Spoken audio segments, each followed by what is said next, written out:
நீக்கோ 2007ல F1க்கு வந்தாச்சு. 2010ல F1 டிரைவரா போட்டி போடுறதுக்கு முதல் வாய்ப்பு வந்துருச்சு. இவர் போட்டி போடுற டீமோட பேர் மாறிக்கிட்டே இருக்கும். இவர் கலந்துக்கிற ரேஸோட எண்ணிக்கை கூடிக்கிட்டே இருக்கும்.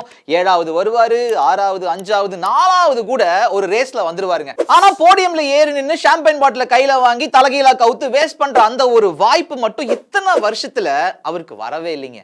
நேத்து பிறந்த குழந்தையெல்லாம் போடியம்ல ஏறி நிக்குது, நீங்க எப்ப ஏறுவீங்கன்னு இந்த உலகமே கேட்டுச்சு. ஆனா அதெல்லாம் ஆரம்ப காலகட்டத்துல ஒரு பாயிண்ட்க்கு அப்புறம் மறந்தே போயிட்டாங்க. தம்பி எங்கேயாச்சும் இருப்பாப்ல, டாப் 10ல அப்பப்ப இருப்பாரு, இல்ல கொஞ்சம் கீழே இறங்கி வந்துருவாரு.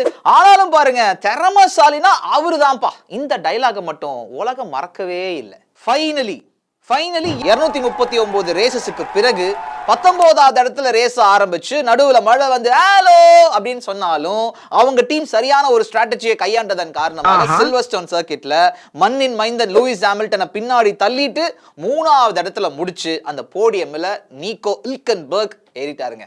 மனசுல எதுவுமே இல்லைங்க, எம்டியா இருக்கு, நிம்மதியா இருக்குன்னு சொல்லியிருக்காரு.